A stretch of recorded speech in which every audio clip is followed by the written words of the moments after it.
amalli isaaf hojiin isaa barnoota sana hin fakkaanne jiraachuu danda'a. Ni jira moo hin jiru? Ati sana ta'uu hin qabdu. Waan baratte ta'uu qabda irraan ala barsiisaa yookaan leenjisaa sana ta'uu hin qabdu jechuudha. Ni jira moo hin jiru kun? Kanaaf barruu baratte, sagantaa siyaasaa baratte, tooftaa baratte hundaa yookaan immoo dambiif naamusa waraana bilisummaa Oromoo waan baratte dachee kana irratti har'a egeree Oromoo murteessuuf waan kakuu yookaan irbuu galtee an raawwadhus raawwachuu baadhus inni si leenjise raawwatus raawwachuu baadhus ati eeguu fi raawwachuun dirqama kee akka ta'e dagachuun qabdu jechuudha akkuma sila dubbanne. Kanaaf waan fafa qabsoo ta'e amala qabsoo ta'e yookaan waraanni as hin jirre kaleessa deengada qeerroo taatee fi bobba'aa gaafa turte waan amala fafee duudhaaf aadaa Oromoo hin taane caatii yookaan sigaaraa yookaan timboo yookaan haraqee aadaa waraana bilisummaa Oromoolee kan hin taane waan barte kaleessa hojjetaa turte sana irbuun galte si gaafata waanta ta'eef yaadachuu qabda. Namni gibbii kana yookaan mooraa kana keessaa kana godhu yoo jiraate inni ofii isaatii irbuu gale itti gaafatama. Ati ofii keetii irbuu galteen itti gaafatamta. Kanaaf waraanni bilisummaa Oromoo amma leenjaa jirtan waraana qubee jenereeshinii ta'uu keessan beektanii akka durba yookaan shamarran naqattee amma gaa'ela ishee xumurattutti yookaan abbaa manaa ishee bira amma geessutti sansakkaa durbummaa isheetii eeggattutti naamusa kabaja waraana bilisummaa Oromoo ta'uu keessanii eeggattanii hanga bilisummaatti yookaan hanga wareegamaatti yaadachuudhaaf eeguun dirqamaa jechuudha. Nuti waa lamaaf deemna. Tokko bilisoomuu yoo dhibe immoo wareegamuudha. Kana lamaan keessatti seenaa qabsoo keessatti seenaa qabdu qabattee yoo wareegamte siidaan sirra dhaabbatu bara baraanii akkuma hangafoota qabsoo kanaan dura turanii qabsoo dabarsaa dhaalamayyaa kennaa deema hanga Oromiyaan bilisoomtutti. Yoo bilisoomtes maqaan kee fi maqaan qabsoo kee maqaan abbaa kee maqaan haadha kee hiddati irraa dhalatte illee bara baraan ni yaadatama qabsoo sabaa keessatti jechuudha. Kanaaf haga jiraannu keessatti haga qabsoonnu keessatti waan barannee nurraa eegamu akka waraanaatti aadaaf safuu Oromoo nurraa eegamu nyaataaf dhugaatii keessatti amala adda addaa keessatti hawaasa keessa gaafa bobbaanu mudannoon garaagaraa jiraachuu danda'a. Namni si dogoggorsu jiraachuu danda'a.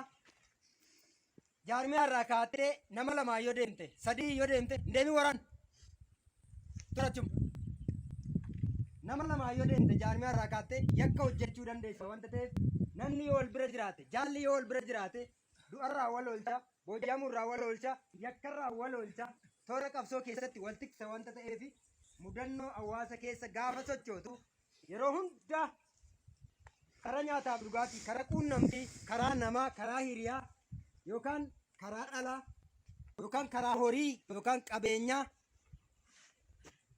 sitti dhufu achuma dhaabattee itti yaaduun utuu deebiin kennin utuu hin dhuunfatin utuu tarkaanfiin fudhatin achuma dhaabattee na ilaallatamoo nan ilaallatu sirna moo sirna miti naamusa moo naamusa miti ajaja moo ajaja miti narraa barbaadama moo narraan barbaadamu jettee itti yaaddee deebii waan sanaa deebisuun dirqamaa jechuudha.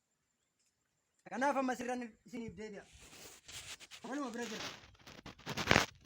Nu waraana qaxanaa kanaa utuu hin taane waraana bilisummaa Oromoo guutummaa Oromiyaa keessatti diina kolaasee injifannoo saba isaatii argamsiisuudha. Waraana irraa waraanatti baduun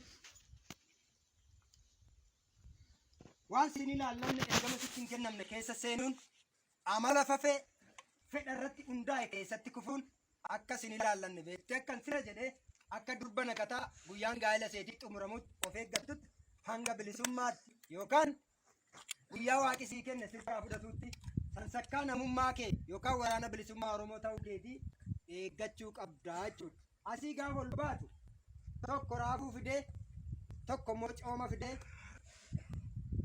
tokko immoo araqee fidee tokko immoo bishaan fidee tokko immoo bareedaan tokko fokkisaan tokko xinnaa hiriyaan tokko guddaan akkuma sila tuqe waan hedduun gara kee dhufuu danda'a. Gaafa sana dhaabbattee maal akka gara kee dhufe beekuun dirqama. Waraana bilisummaa Oromootti waa sadii dhufa. Waa meeqan jedhe? Sadi. Inni tokko jaalala dhugaa sirraa waan qabuuf gara kee dhufa. Inni kam? Inni tokko.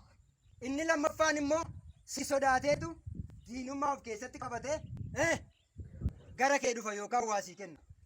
Inni sadaffaanoo diinummaa yookaan si balleessuudhaaf gara kee dhufa.